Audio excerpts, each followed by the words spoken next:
are not too comfortable playing against them, if they're actually leaving both open again, then they're complete madmen. Well, I like that G2 are just consistently limiting what Phaxi can do, identifying him as a threat. They say, hey, Sendo, not a guy we have as much experience playing with. We don't want to put him into a situation where Phaxi can just get control of the lane. They consistently ban that cannon out. Maybe we'll see the Fiora banned again, too. Okay. Will be the case. So it was Lucian last time. I think now, what I would do with my last ban is just ban Xayah.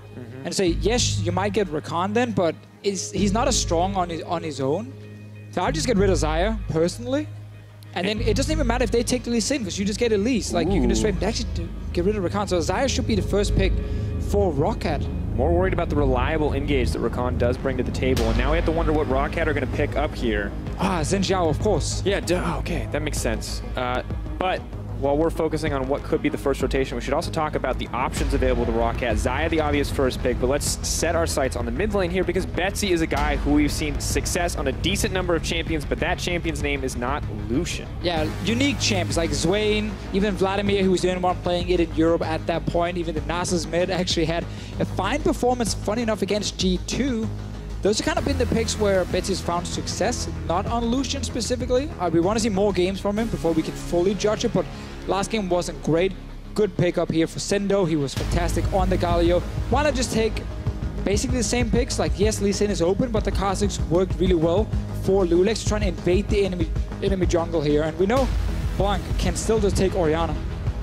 If ROCCAT don't take it here, they already flashed it. G2 thought about it, but the core of the composition could be there. And I like that Zven and Mithy are the guys willing to sacrifice themselves to give these big picks over to the newer members of the team. Very true. Syndra is also something we want to see from Betsy again. This is a Pridestalker special.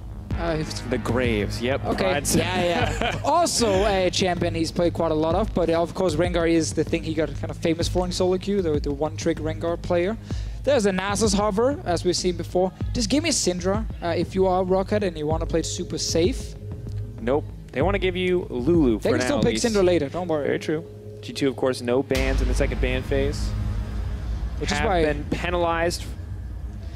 If they want to stick to the same, Orianna is then an option here. But otherwise, you can pick your support if you don't want to get banned out completely. For Mithy, AD carry as well as another choice. I think support makes a lot of sense here, not to lose everything. And Karma is a flex, can still go mid. ROCCAT with 2 bans. I would get rid of Caitlyn if I'm on the side of ROCCAT. Probably just get rid of Ashe as well, or Varus, and then try and see if you can put Zven down. No, actually, get rid of Caitlyn and the Korkmore. Just get rid of both. Long-range champions, good against Xayah. He carried the last game, or he was one of the carries in the last game. Get rid of both. Give him Ashe or Varus.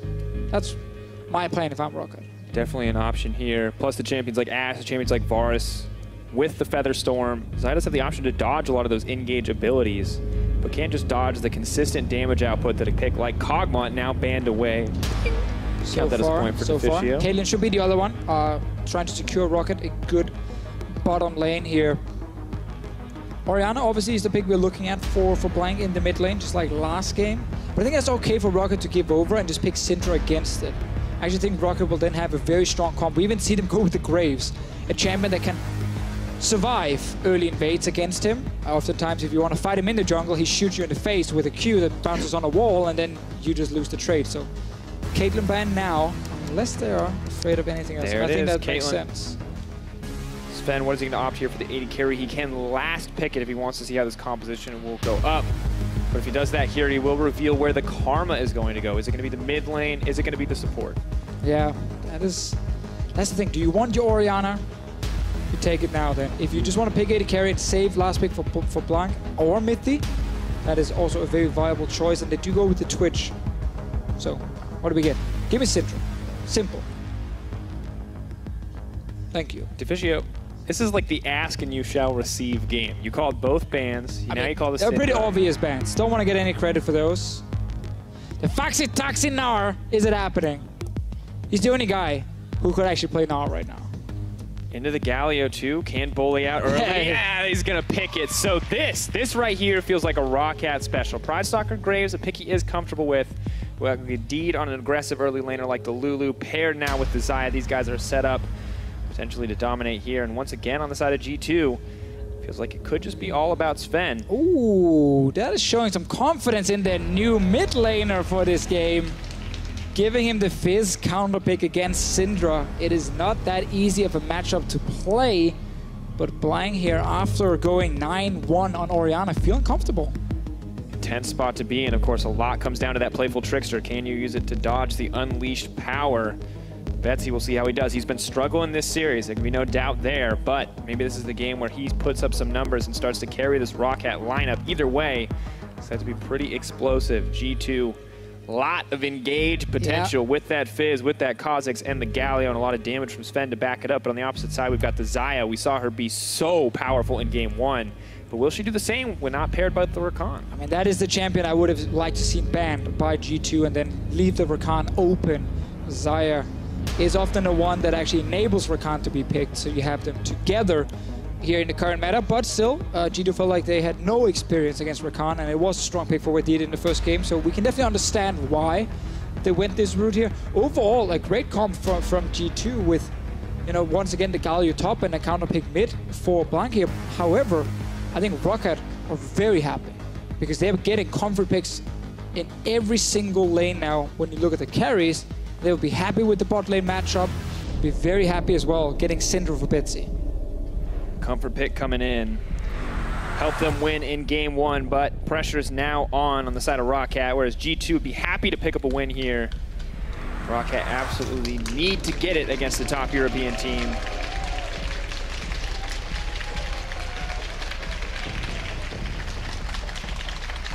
Here it is, ladies and gentlemen, game 3. Everything on the line for both these squads. ROCCAT, 1 win for themselves. G2, 1 win on the opposite side.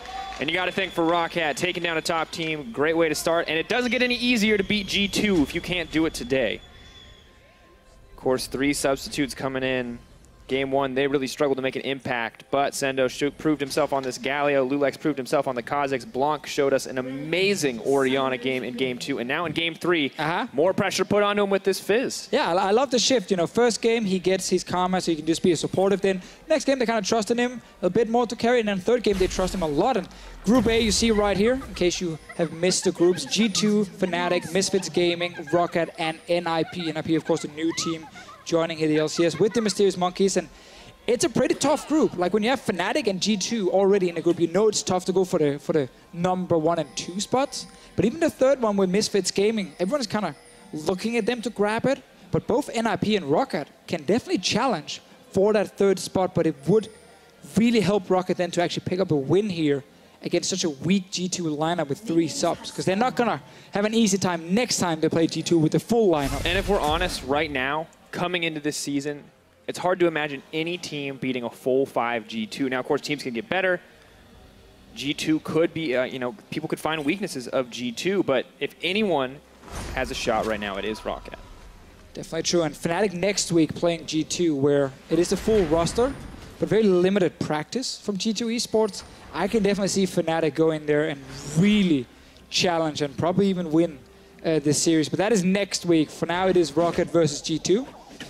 Phaxi on his signature pick in the top lane. One of the champions that started the winning streak for ROCCAT last split. And I like this. It may not be the Kennen, it may not be the Fiora, but it is still powerful in this lane. It can still hit that Galio. Maybe bowling him out a little bit in this early laning phase. He's taking a lot of poke there. But poking the champion not going to give you the wave pressure here, and it does mean potentially a faster level 2. Of course, Phaxi is Gnar. You already brought it up, Deficio. Something we always have to talk about. 6 wins, 2 losses, 4.8 KDA. And worth highlighting, ROCCAT as a team picked up 6 wins in the spring split. Well, series wins. Yes, I was going to say, those are game wins. I'm like, all right. I realized as soon as I said it, as soon as the words left my mouth, I'm like, wait a minute, they played more than 13 games. So that point was super bad. And we will all move on and just assume that Phaxi won 3 series. Guys, we'll give him this one. Series. Just pretend he didn't say anything. Phaxi's got good Gnar numbers. That's the takeaway that you should have. Yes. He's an absolute threat on this Gnar.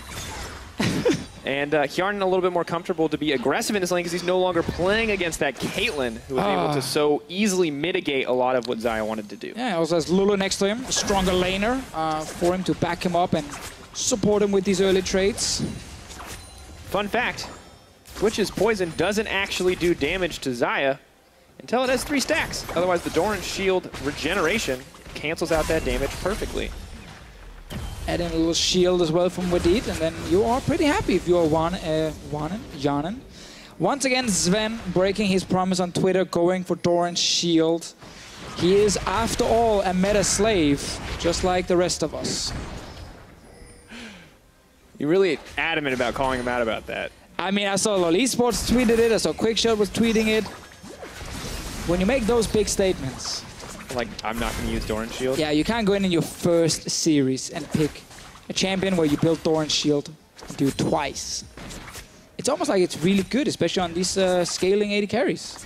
Very, very good. For now, though, neither team really are opting to trade too much. Mithy, though, still sending out a decent amount of damage. Shield from Wadid. Oh, going down.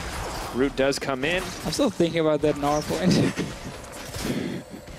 You see that number 6? 6! Let me tell you about another number 6. It's series wins. Has nothing to do with this, but I want to talk about it. Yeah, I always felt like it was a 7-game win streak they had, but no, it was in fact 6. And it was obviously a win streak that got a lot of people hyped about ROCCAT and the lineup. Well deserved, because they actually played really well with these like 1-3-1 comps. Funny enough, in a game like this, because they have Syndra, they don't actually want to play pure 1-3-1 split push, which is normally the style they find a lot of success with. They have to surrender the lane where Fizz shows up, unless they move the Xayah down with a support to try and like 2v1 Blanc later on. Irrelevant for now. Hjarnan is doing just fine in this lane. When you talk about the pressure on ROCCAT, if they want to find a win here, one man that they are going to need to shut down is Loulex in the jungle. Absolutely crucial in the last game. He was the guy who set LeBlanc up for success. He's top lane, baby! Anything from the Lee Sin, we're seeing it from Kha'Zix. Move forward, does slow him down, looking for a little bit more damage. Phaxi, just a little bit more rage to go Mega. Not going to need it. Loulex trading flashes. Loulex finding his way top lane to help out. Means Pridestalker invades his jungle though, and Zven taking a lot of damage. 3 feathers not in position to be used properly for Hjarnan to actually get some CC on the Twitch. Wins the trade. Good for now. Ooh, the very trade-heavy bot lane, and it looks like Zven and Mithy not coming out on top here. A little bit of advantage in terms of their mana pools. Maybe can mitigate some of the incoming damage in the future, but for now, just less in the health department. And honestly, Deficio, to me, it looks like neither of these guys are 100% comfortable playing up against Xayah. Takes time to get used to. I think it's also disrespecting you playing Twitch, and you don't actually have to try and challenge her that much in the early game. Like, your late game range is so superior on Twitch with your ulti compared to hers. But obviously the wombo combos you can do with Xayah ulti and her E is pretty damn effective. Luckily though for G2, have more tools to deal with it this time around. Now they have a big tank in the front. Phaxi going in right as he turns mini, so it makes it pretty easy for him to chase down this kill. 2 stacks of hyper, not going to go for the 3rd on this tower dive, but is pressuring out Sendo, and it's starting to look a lot like game 1. Now Betsy's hungry for a little bit of blood. Loulex, they know he's a factor. He is going to make it out in the end, and a lot of aggressive plays across the map. Yeah, we did flash for that one because he knew there was no flash on Loulex, but there's a little travel time on that polymorph, and Loulex managed to get out in time. Very important for him. G2 wants to just push out this bottom lane and see if they can go back to base. Ton of gold sitting on the Twitch. And the slow start is fine for them because they have the scale and comp with Fizz and Twitch. Blanc even looking for a kill top. Pridestalker sitting on a ward, gonna get knocked up. That's the Gigalodon, the big old fish coming in, and Blanc gonna make the damage come down. Doesn't even need to reset the tower aggro. Phaxi now the man in trouble. Keep your eyes on the Playful Trickster, not used yet. Blanc now pushing for a little bit more. Where's the Justice Punch? The Winds of War come in, and that's the double for Blanc.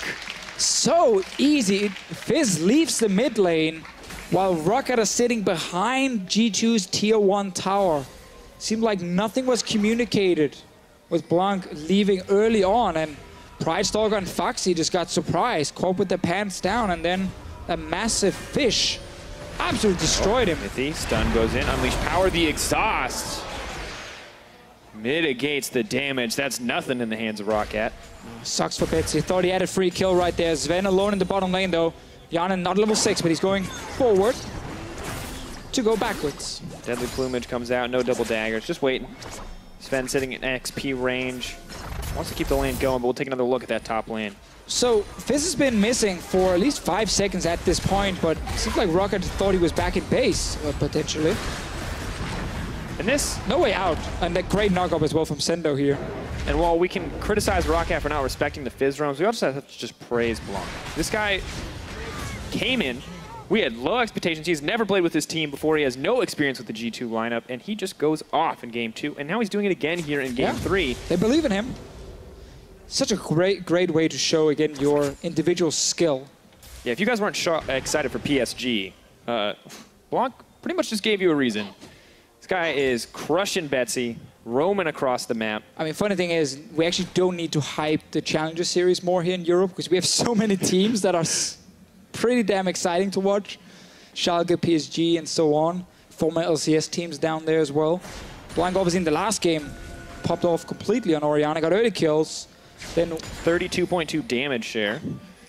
Would not have guessed that from the way the Kog'Maw was playing, too, so that's quite impressive.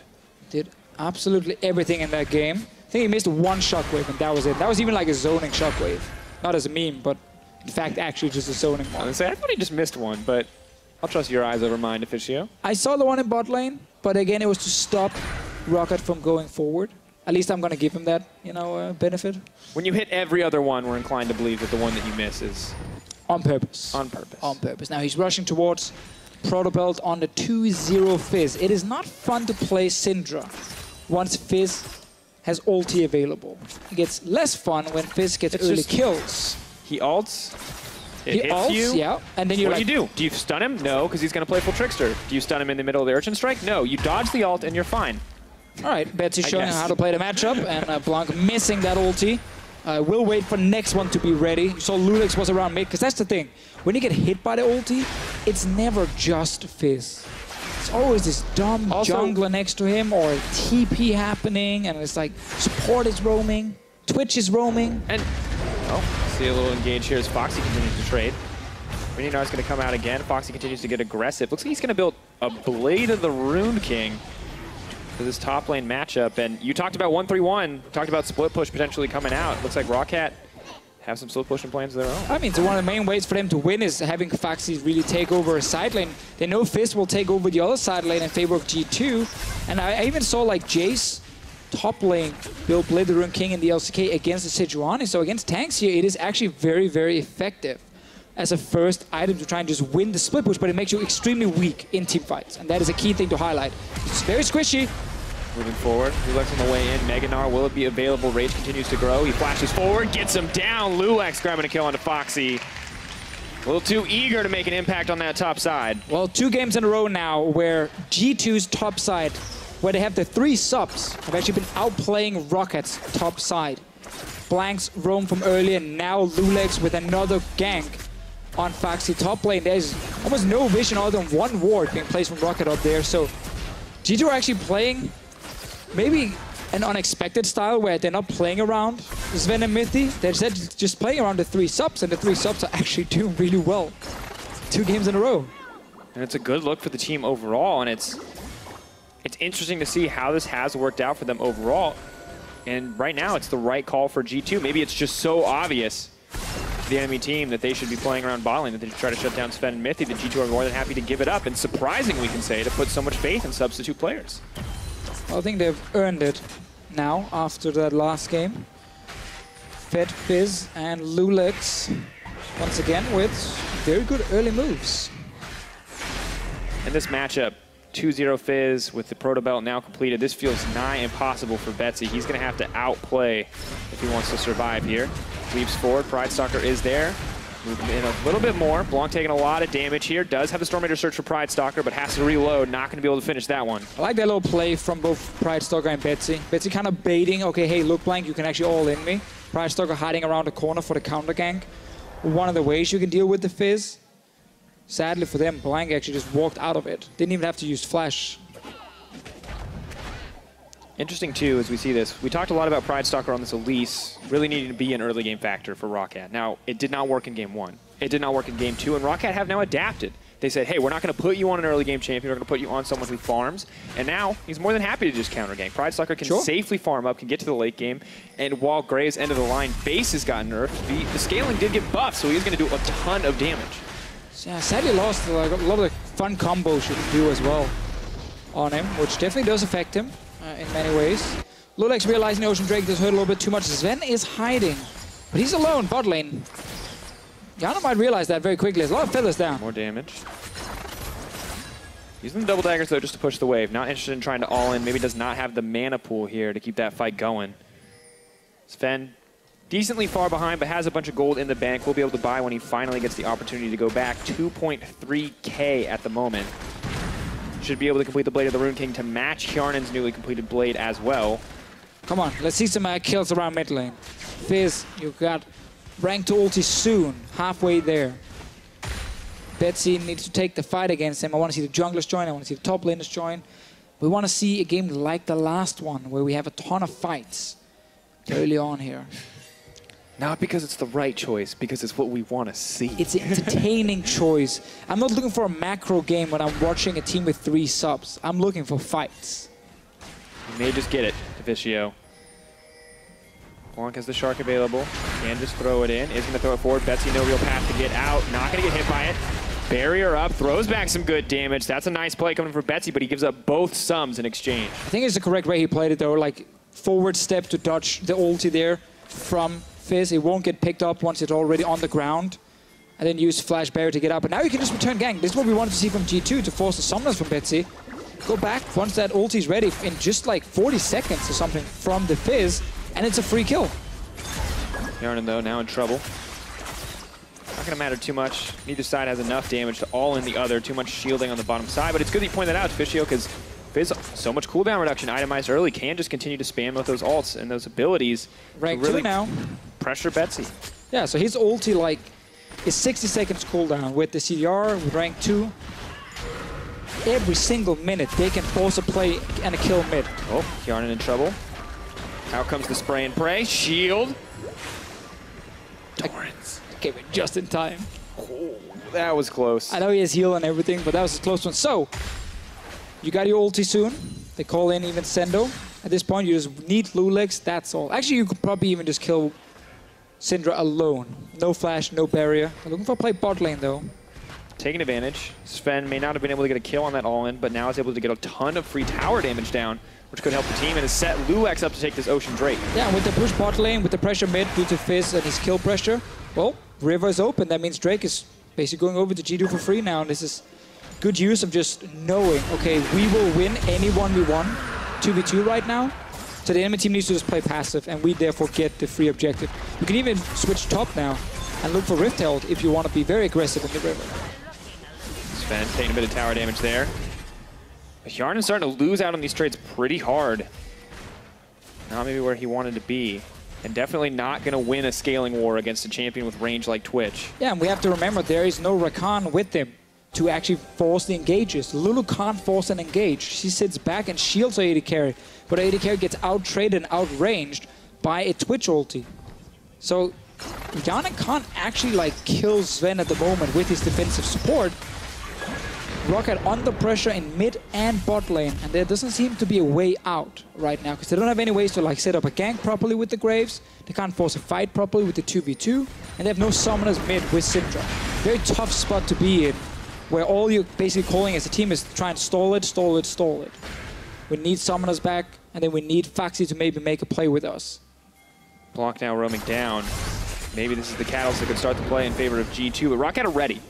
ROCCAT can make a play happen. Phaxi has TP. No rage built up, though. Means he's not in a great spot to respond. Yeah, it's fine that G2 are pushing for tower, but they don't actually want to fight 4v4. Because they know if they just split it up, they're much stronger right now due to Fizz. No reason to take like an open team fight, because that's actually where ROCCAT might still be able to do something. ROCCAT wants to just buy time for Phaxi on this fancy Gnar skin. Trying to split push all day long, but it takes time. Because Galio, for some reason, is a tank with damage reduction, half global ulti that also offers damage reduction, and ton of wave clear. And a ton of AoE CC. Why does he have a ton of wave clear? You know, sometimes someone needs to have everything. Again, just Galio's just got it all, you know? It's just so annoying to play against him and like split push against him. It's like the old AP Gragas. You're like, yeah, I'm pushing the tower. I'm waved out to 1Q. Remember that montage showed up on Reddit? The old school Gragas plays where you just pushed R and they died. Yeah, that was when he had like 1.0 AP ratio on both Q and ulti. Back in the day when Shushe started playing AP Gragas. Old school name. Body slam cooldown was ridiculously low. You know, before that, it was actually, it's called ROCCAT, I think it was called back then. The item we actually didn't remove. Oh, intervening ROCCAT? The exactly. Udyr item? The Udyr item. It actually worked on Gragas as well, because you were just spamming so many abilities so often, you would just constantly get HP and mana back, and you could just run around as like a tank Gragas that was basically unkillable at times. But then we removed it. Because it was a really obnoxious item to play against. Is that probably the worst balanced item in the game in the history of League of Legends? Well, no, because for 95% of the champions, the item wasn't good. It was just for like very key select champions that spammed a lot of abilities, it was good. Yeah, I guess we have to remember Heart of Gold. We have to remember the days of Ancient Bulwark. You guys may not remember, but Aegis used to give an AoE MR buff, and it used to upgrade into an item which gave an even bigger AoE MR buff, which meant most mages were just bad. But Zven, not worried about mages. He's worried about the Feather Storm, though, and is going to back off here on the bottom side. I'm actually surprised Betsy didn't die. Like, he sat there with no summoners. Loulex. Going on to Pridestalker. Betsy coming in to back up the team. It feels like both teams just want to play around bottom side, but neither one can really find the opportunity to execute. I like the Banshees here from Betsy to obviously help him. The long-range fish won't really be that effective then from Blanc's side.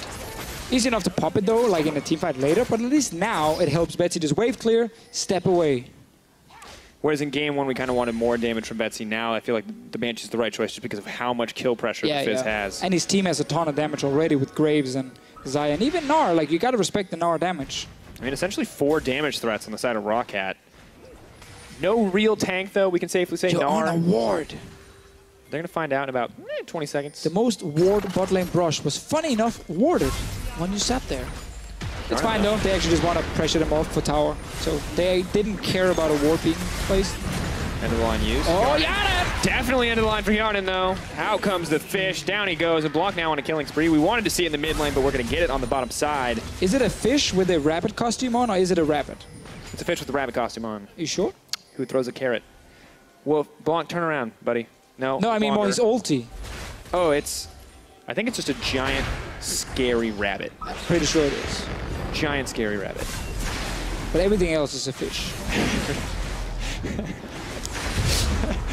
That's the greatest Fizz analysis I've ever heard, Deficio. Thank you. Thank you. All right. Blanc got his kill, and G2, just like last game, are just taking full control. And we know that shot calling is great when they're ahead, because, again, they have Zven and Mithy here with them. And they have this split-pushing Fizz with 3 kills. They're winning their 2v2 matchup as well. And Syndra, while he will lose his tower eventually, he's just trying to buy enough time. And it's actually looking great once again for G2. And ROCCAT, they need to make plays. A lot of pressure on them, and they have a lot of the tools to do so. Gnar can just throw that Galio into the wall, can get the backup, maybe coming in from Pridestalker, who has more than enough damage here, but they're both AD. Yeah, and you see Frozen Heart and Ninja Tabi on Syndra, so that dive is actually not easy to pull off, also with the damage reduction of Galio W.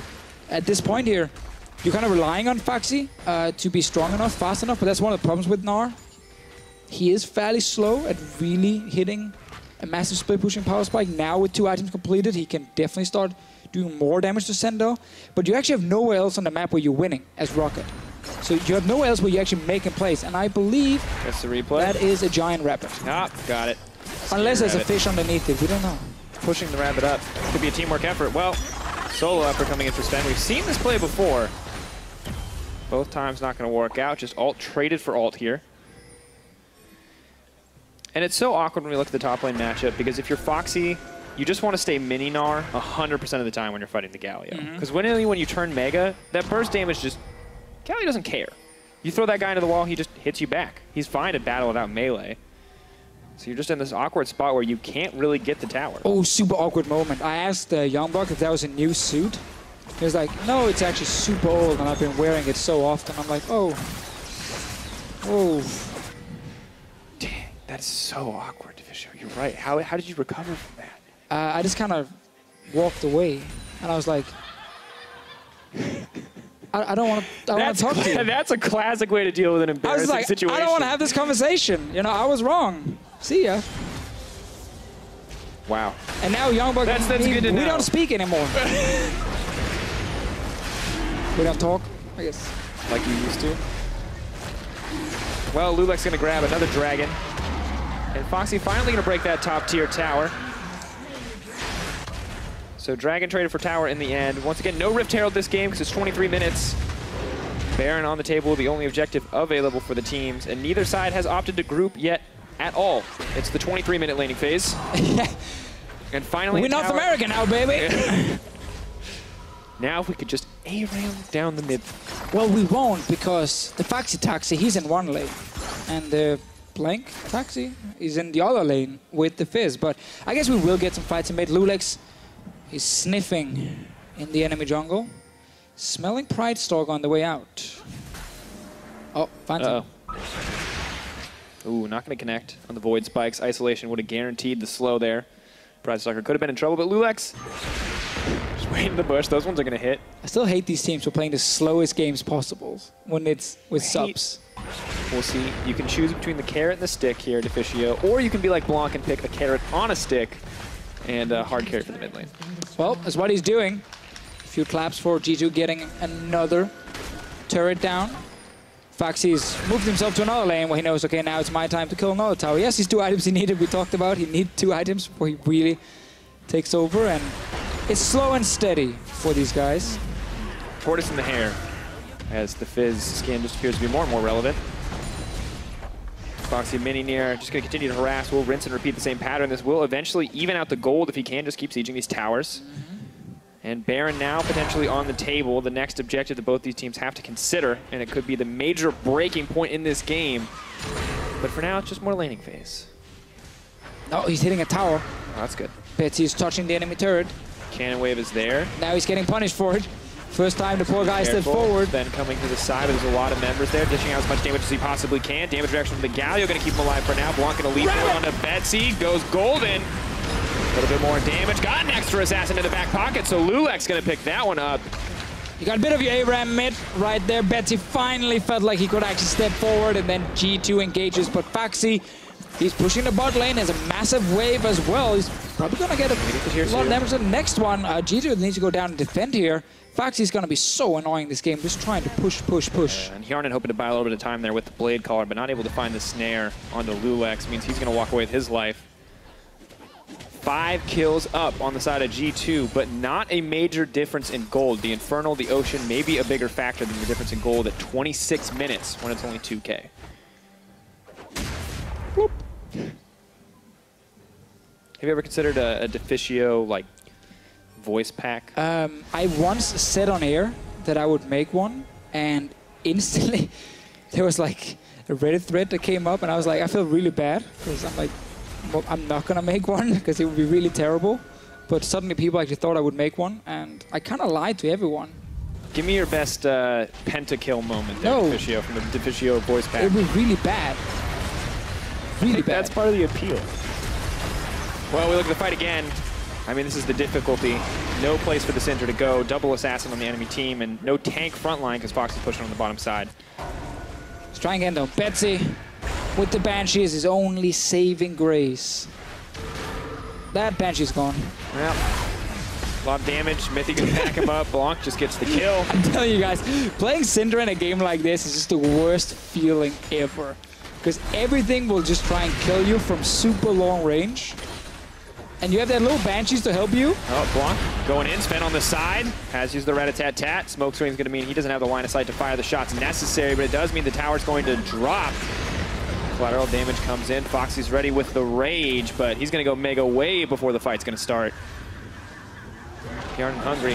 Has the Feather Storm available, the Blade Caller as well. Maybe going to look to find a snare here. Can they get the Wombo combo? Rage dropping. I don't think we're going to see it this time. No, Phaxi does not want to be with the team right now. He wants to keep pushing in a side lane. I realize we haven't seen a Rift Herald in any of these games. Not been prioritized by these teams. No Zac, no Rift Herald. Actually just not adapting at all to the new patch. It's like we're playing back in spring, except for Xayah, I guess, being here. And Doran's Shield. Doran's Shield, at this point, we don't care about Doran's Shield. Also, Galio wasn't able. Nope, that was MSI. It was LPL players. Because you know me, I'm always thinking LPO Yeah, I was thinking LPO. Yeah, yeah. Get your hand back in the game, Deficio. It's EU time. It's my bad. Oh, man. Well, here we are, 28 minutes into the game, 6 kills in favor of G2, but once again, not the end-all, be-all. A very close game as ROCCAT continues to put the side lane pressure down, utilizing that Gnar, the Blade of the Rune King, and Black Cleaver, making it all too easy to bully out Sendo in those exchanges. And we do see, as we talked about earlier, it is Xayah and Lulu going top to try and deal with the Fizz, push in the Fizz, and then roam towards the mid lane to try and make a play. But Zven and Mithy already here to try and wave clear. And ROCCAT, they gotta be fast if they want to pull the trigger here. There's no TP on Blanc, so it's the point where you gotta roam in behind Mithy and Zven and actually just threaten to straight up dive them on the tower with the 4-man advantage. Trying to find the position with the stealth. No rat-a-tat-tat. Does get hit up, though, in the stealth. Nice moves from Betsy. The Phaxi on the way in. Can he pick up the team and put him to victory? That is a very sad-looking carrot. I feel like it kind of fit the tone of the game. Vegetarians always tell us it's more humane, man. That didn't look humane. Didn't even hit any minions. And he's back top, and he's actually just going to push out that lane. And ROCCAT are trying to push in, but there's wave clear from the Galio. It's not enough. They should get tower here. Mithy might get caught. One stack, but he's got the Blade of the Rune King. Snare going to come in for Mithy. They're going to back off. ROCCAT going to take the tower. 3K gold advantage still for the side of G2. And they're hungry for blood here. Zven still running forward on the front lines, has the Runans working towards that IE. That's going to be a massive spike for him. Come on, Phaxi. Meganar's running out, though. But he has a Blade of the Rune King. Can he chase down Zven? It's not as flashy when he jumps in on Mininar for a fight. Gotta respect Blanc as well being here. I'm glad the towers are dying. Opens up the map. Means there's a higher chance Blanc will find like a long-range catch of some sort. And 30 minutes in, like, should start looking at Baron as well, Drakos. So once again, just like game 1, be ready for the one explosive fight. Do you remember when we looked at ROCCAT when ROCCAT was struggling last season? Yeah. We looked at them, we saw even CS in most of the lanes, but what we saw was big differences in kills and plays being made around the map. And right now, ROCCAT's kind of starting to feel like that same old ROCCAT. They're going even in lanes, they're doing fine, they're making moves, but they're not making crazy plays. They're not doing anything crazy together as a team, and kind of expected to see more development from these guys coming into the season. Yeah, again, losing Maxlore obviously sets them back a bit from the team that went on a 6-game win streak, as we saw perfectly highlighted earlier in this game. I like that Wadid is still spamming Laugh on Lulu, though. Bringing up the team spirits, reminding them, guys, it's all okay. Not the game to do it, though. Probably not. Not the game to do it. Your team is down 6-0 against a scaling composition on the side of G2, and you're going to have to respect that Baron is going to be set up now against double TP as well. It is really hard for ROCCAT actually to do anything on the map. Like, that's one of the reasons they're so passive right now, because they lost mid, they lost bot lane, and only had the winning split pusher. So they didn't want to move Gnar out of his lane, so he was stuck top lane. That was the strongest member on their team. The other 4 couldn't actually deal with G2, so that's why they had to just surrender basically most of the map on that bottom side and lost so many things, and that's why there's a 3K gold advantage for G2 as well. We have to remember, though, if ROCCAT ever do get the opportunity to fight on their terms, they have the potential. They have that sort of shotgun-style composition. They may only get one shot, but if they take it, it's going to deal a ton of damage. Right now, we're going to see a fight start up, though. Hjarnan's chasing down Zven. Heal burned up. Doesn't want to risk the Blade Caller coming back in. Good start for ROCCAT to get control over this Baron Pit area. Yeah, they're trying to do this just to start the Baron and force a fight around it, because they need to force this TP from Blanc. If they don't actually start the Baron here, then G2 will get to push in that tier 2 bot tower. ROCCAT invested a lot of time to try and make a play here. Meganar is running out, so they're not forcing anything. And they just got a heal from Zven. I actually thought they would just start the objective, force TP, and then disengage after TP had been used by Blanc, and it could give ROCCAT a small advantage. But instead, they're going to lose this bot lane tower and trade it for basically Twitch's heal. And that Lich Bane on Twitch just makes him such a huge threat in the side lane, where normally you don't have to worry about those AP champions like a Ryze or someone else you may see in the side lane. Fizz absolutely can just tear through those towers. And now you also just gave up the river completely, because you all recalled. You all went back to base. G2 can now push out a lane, reset, get new wards, get new control wards, return out on the map, and make basically the same play. Once again with the fed Fizz going to that side lane and pushing it all the way out. And we look at it, more globals too on the side of G2. Not only do they have the Galio ult, that semi-global ability, they have double teleport. Just much easier for this team to move around the map to outmaneuver ROCCAT, despite ROCCAT being... Oh, he's ganking Phaxi. Kind of reliant. He's gonna take the blast gun into him. Oh, he took it the other way. The crowd's like, no, fight. Yordle battle. Or whatever. What is Fizz like a Yordle? I don't understand. He's like a fish person. Alright. Not important right now, however. ROCCAT is gonna start at the Baron here. Gonna look to push for more, but in comes this is big though, Drakos. This might actually decide the whole thing. Phaxi trying to build up rage, trying to be ready for the fight, but he misses the boomerang. That's a crucial cooldown. Loulex, you want a moment to shine, you want a resume moment, it's going to be to steal the Baron, but you're not going to find it. In goes Blanc. Betsy going to miss the scatter of the week. They're looking for more. Loulex goes over the wall. Pridestalker looking to find the shot. Down comes the Galio, but it's too little, too late. Zven dishing out the damage. Phaxi knocks him back, but he's just going to keep firing away. Rat-a-tat-tat. That's the double kill. Dropping for Syndra. ROCCAT still got the Baron here. Very important for them because they were behind. Also forced double TP from G2. Yes, you lose Phaxi and Pridestalker, and probably your mid tower will take some damage, but I think all in all, a good trade for ROCCAT because they were on the back foot. They managed to actually make a play here. Getting the Baron could allow them to break open a lot more towers as well. They may have lost some members for now, but they'll be up soon. Phaxi's still an absolute threat in the side lane, more so now with that Baron buff on another member of the team to pressure other lanes out. Unfortunate that he won't get it to push forward. But for now, ROCCAT...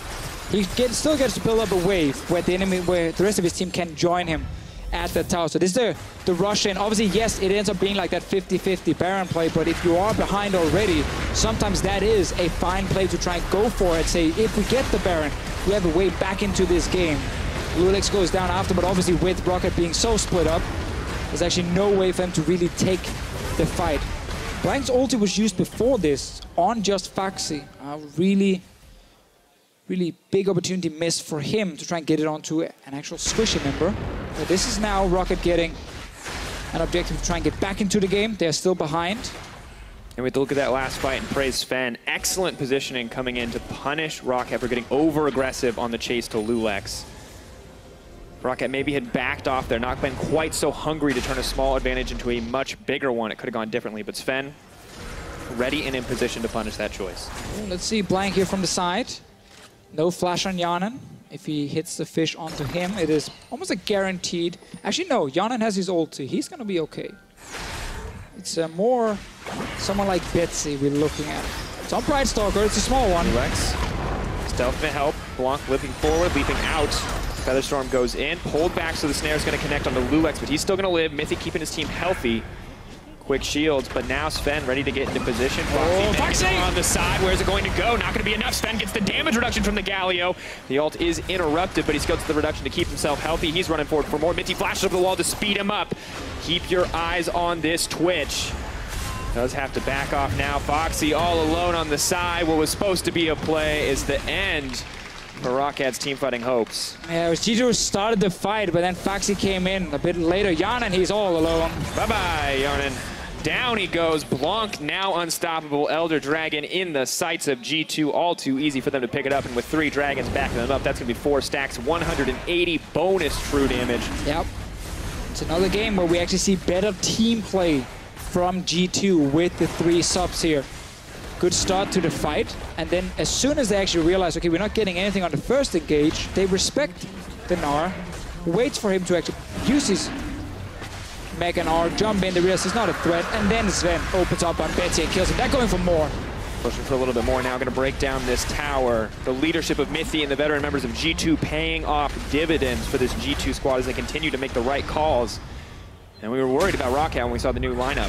What will they do without the leadership of Maxlor? And right now, it does not look like things are going well. No, so Betsy is kind of left alone at first. And you see now they're respecting 4 men on the side of Phaxi. Zven then realizes, okay, Phaxi's not going to get close to me. I can just all in now on Betsy. Opens up and just destroys him. Mithy wants to be part of it. Flashes over. Wants to speed him up. Thought maybe they could get a little more. It's a great play if you want a better KDA. Can definitely recommend it for people in solo queue. Or save your flash, because believe it or not, solo queue is by winning, not KDA. I don't know, Hjarnan. I don't know, Hjarnan. Just kind of ignoring the fact that everyone was in River. Well, Deficio. The odds are certainly mounting against ROCCAT. 7K gold difference. Elder Dragon still ticking. Still plenty of time left on that buff. And that means no team fight is going to go in the favor of ROCCAT, short of a miraculous wombo combo. So what we talked about, though, again, ROCCAT needing time with Pridestalker. I think he's not had the opening series he was hoping for as a new jungler, rookie jungler on this big stage. I think Blanc on the other side got contacted yesterday. He's been very happy. Yeah, for a man who rolled up to LCS with 1 day's notice, this guy is on a tear. 0 scrims. 0 scrims. 1 day's notice. Showed up in the studio today and actually been playing some really nice League of Legends. I mean, Sendo as well. Solid role player on this Galio. LVP has to be happy to have him. G2 Vodafone, clearly a strong member of the roster. Borrowing from a sister team within the organization, working out well for the squad. Looks now to run to safety. ROCCAT doing what they can to hold on to this inhibitor. Baron power play, negative 3,600 gold, not where they want to be. Oh, that. Welcome to a late game fed Fizz. No magic resistance on that Gnar either, folks. There's one more, but that's really not enough for him. Wow. At this point, he has so much armor to try and deal with Zven in a fight. Storm comes out. Gonna save the day, but Zven bowling off multiple members of the team. G2 just closing this one out cleanly, slowly but surely breaking down ROCCAT, and they're running out of chances to fight back. Tier 1 bot lane, falling as well. Blanc's ulti is soon ready for another engage, so look for that one. Betsy, no flash, pretty easy target for him. Loulex taking a lot of damage. Blanc running forward. Okay, that goes out. Betsy's still in trouble, however. Xayah, such a huge influence in the last game. Looks like Rakan may have been the bigger factor here and the right choice to ban out on the side of G2. No reliable engages for ROCCAT, making this much harder. No one to set the Gnar up for success in a lot of these instances. And 1-5-0 the score for Phaxi. Massive CS lead for him, but it just doesn't matter. Gargoyle, Stone Plate, Randuin's rather, not Runans. The Abyssal Scepter, Frozen Heart, that is an unkillable Galio, and that means Phaxi's really never going to be reliably able to get that ult off if he walks face first into a taunt. Yeah, ROCCAT, we have no way of killing him. What we talked about as well, like Twitch's long range in a fight, so much more effective than Xayah's low range now when there's actually a tank in front of Xayah. And Zven is going full reckless in this game as well with Frozen Mallet completed. Blanc is finding a random Pridestalker who is all alone. Yeah, it's going to hurt the Pride. Leading forward, auto up, waiting for the passive to get ready, going to walk forward. Loulex going to grab that one, though. Kills keep coming. Phaxi running for his life. Loulex Hjarnan's in the pinch, but no, it's Zven on the backside. So much damage. Loulex getting the double. Bounce, bounce, bounce. Looking to get a little more. That's the triple for Loulex. He wants to make it a quadra. Let's keep it up, folks. Let's follow him down. That's 4 kills for Loulex. And 5 for G2. They're going to just finish this game here. 17-1 in game 3 with 3 subs for G2 eSports. Very, very nice for them to actually get a win here. I don't think they expected that. 11K gold lead. Proof in the power of leadership and solo queue mechanics. G2 coming in clutch. Ladies and gentlemen, that is the 2-1 victory for G2, starting off on an undefeated season. I mean, what a start. I think a lot of credit to Loulex, Blanc, and Zendo in the early game. They were actually the ones winning in game 2 and game 3. Bot lane would be farming. It was actually top lane and mid lane with Loulex winning against ROCCAT, and that is a problem on the side of ROCCAT. That your solo laners and your jungler gets outplayed by 3 guys who are actually not in the LCS. And maybe they should be with performances like that. Big show of confidence from so many of these players. Zven and Mithy definitely still got it. And we got 3 new names to keep our eyes on. Sendu for all you LVP fans. Blanc for the Challenger fans. Loulex for... I don't know. I haven't He's currently listed as a sub on the G2 roster, correct? I believe he's a sub on the G2 roster. Obviously played for Schalke last split, but didn't manage to make it into the promotion tournament. Schalke has changed the lineup as well.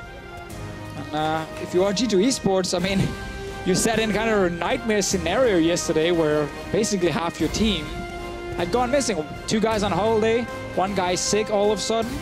Have to field an emergency sub, have to lose your bans. Down 2 bans in every game, we can't forget that. And then you actually, in the last game, end up stomping ROCCAT basically, and in the second game, you were also dominating for most of the game. I mean, we were talking to Joe this morning, and they were panicking, trying to find an option. They're like, Blanc was in town, we could get this as an option, and it worked out. Well, G2 started the summer split with a win. Let's go over to the analyst desk for a closer look at that Game 3. Thank you so much, Drakos. Yeah, G2, they defeat the odds and they defeat ROCCAT and get a win here on the board. Well, quite impressive for them. And I think I can share this now. I didn't want it before the series, but I saw Mithy when he was getting makeup and I was like, you know, how are you feeling about the match? And he's like, I'm just here for the food, man. But then turns out that things might have gone a bit better than expected in G2. Yeah, wow, what a convincing game. It was like they were playing with their original roster. I loved seeing Mithy's face at the end. Like, he stands up, he looks at Sven, he's like, well, we won that game. Great job. Like, that was a pretty convincing victory. The fact that Loulex ended up getting a quadra kill at the very end as well. The whole lineup really putting on a spectacular performance in that final game. I think it gelled. We know, obviously, that Sendo and Loulex had been practicing with G2 for a little bit. They announced it ahead of time. I think it gelled once they realized ROCCAT weren't punishing them, especially in the jungle role, and you put Sendo on something that was very easy to facilitate the rest of the team, and then just get Blanc something comfortable. Don't necessarily have him play around Zven, but get him something he can win the lane with. And from there, G2 didn't really look phased with 3 substitutes. That shouldn't happen at the LCS. Jean-Victor Bourguevin. Amazing name from Loulex, and fantastic. We do have a couple of replays we want to take a look at, most notably starting in the top lane where G2, they get off to a fantastic start. Not quite as early, but great moves. Gotta criticize ROCCAT a little bit on this one. Nice roam from Blanc, but no wards to anywhere on the top side of the map. And Phaxi is pushed behind the tower. Pridestalker is pushed up with him. This is the kind of play where if you know nobody is roaming, you can make, but even then it's still risky.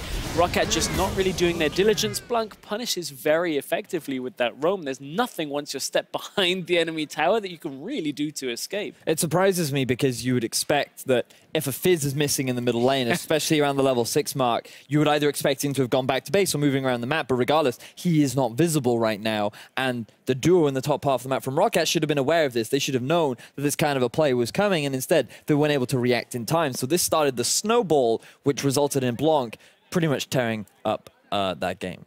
Yep, we did see here some stats on Pridestalker. If we kind of look at ROCCAT's first impressions overall, we said they might need a little bit of time to adjust, but I feel like this is worse than we can forgive a team that has had some time to practice and that is going up against a weakened G2. Or is that too rough? So I think that there's a couple of things about this. I think it's a step down from where we saw them with Max Law significantly. These are weaknesses that it doesn't matter whether they were playing against subs, it doesn't matter whether they were playing against the full lineup.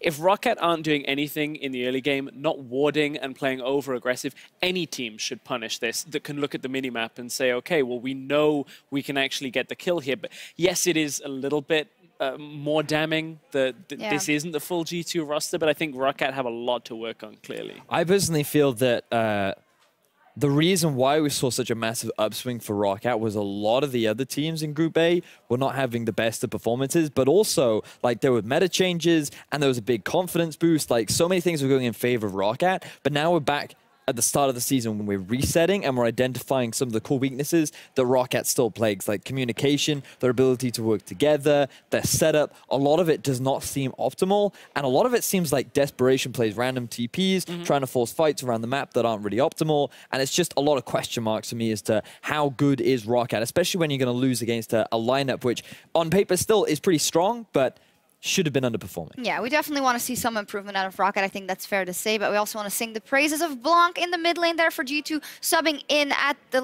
final hour, so to say, and having a very, very good performance. Hopeful for watching the PSG games and just really finding himself, it seems like, from that second game on, finding the synergy with Loulex, even though it was a thrown together combo. I just love the fact that there was trust in him, right? The fact that he was able to play the Fizz into the Syndra, commonly known for being a favorable matchup. We saw the Nami hover at the very start, and I thought, are they going to put him back on the Karma in the middle lane? But no, they actually ended up giving him that confidence, and he had a fantastic performance overall. Fantastic performance, a saving grace, one of them of G2. I think that's a big sigh of relief for the entire organization.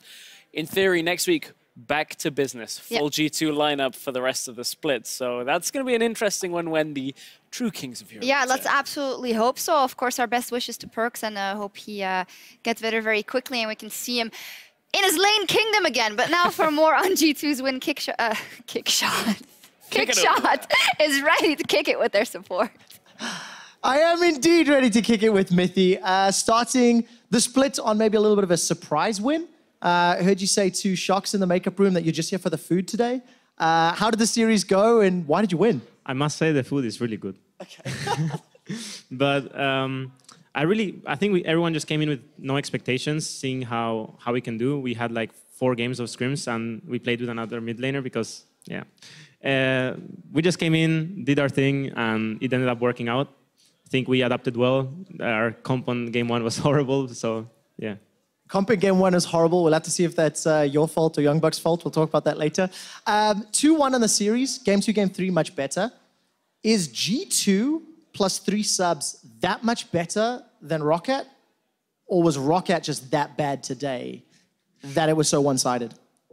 Well, first of all, our subs are actually good. We took the time to get good subs, and I think the main difference between I would say us and maybe some other top-tier EU LCS teams and just like the bottom-tier teams, there's like very little mechanics, and it's a lot more about game knowledge. And I think even though our 3 players were gone, we were able to kind of just calm everyone down, and they were not playing very fast-paced, so we were able to play controlled and just tell everyone what they have to do. So we didn't really we were still a top team in the sense that we played good macro. So I guess ROCCAT really couldn't handle that so well, and their early game communication was horrible. I think they didn't even call misses, so yeah, that was pretty sad. Well, it worked out in favor of G2 picking up a victory with the subs, of course. Let's step back and talk about the team. It's a little bit of a rarity that a squad starts off week 1 of Summer Split with Worlds on the horizon by saying, yeah, you guys go to Korea. Obviously, Perks being ill is unexpected. But what was the team mentality like coming into Summer? When are you guys planning to ramp up and prepare to hopefully defend your throne? Well, we didn't really have much time to take a break because of MSI and so on. I know that other teams went to bootcamp in Korea and so on, but every team has a different like approach style prep? No, not approach. More like anemic state. I'm translating from Spanish here, but it's more about how you can handle like playing 12 hours a day every day. You know, sometimes you need to take a break. Sometimes your like learning spike just gets into a stalemate because you just play for too long and you don't really take a break to like step out, step back in. So what we're trying to do is trying to get a motivation curve where we ramp up slow and build up high and get good at for Summer Split and like most importantly Worlds. So yeah, our plan is to start up slow. Like we haven't scrimmed with the original lineup obviously, and we probably won't be getting much scrims for next week. But yeah, the idea is to not burn out and just take it slow. I like it. Just get good when it matters. One last question, Mithy. If you remove yourselves from the equation and you look at the other 9 EU LCS teams, does it look or feel like Summer Split will be more competitive than the top 6, bottom 4 we saw in spring? Well, the meta right now is very similar to the meta at the end of Spring Split. Looking at, I didn't really see many games, but looking at Fnatic at least, they are playing the same style. They've implemented a few things, but they're playing the same kind of style, which worked for them before, so it's probably going to keep working for them now. I think every team has their style still, so nothing really changed, it feels. But I feel like teams, I mean, the meta is going to change a lot coming to the end of the Spring Split, I mean Summer Split, sorry, and then it's when we're gonna see how teams actually adapt, you know, and fix their macro, because that's really what translates into different metas. All right, so sort of starting on similar position from spring, we'll see how they ramp up. Congratulations on the win, picking off some surprises for your fans, and unfortunately probably costing me fantasy, so not happy with that. Anyways, we're gonna head to an ad break. When we come back, Unicorns of Love take on Vitality.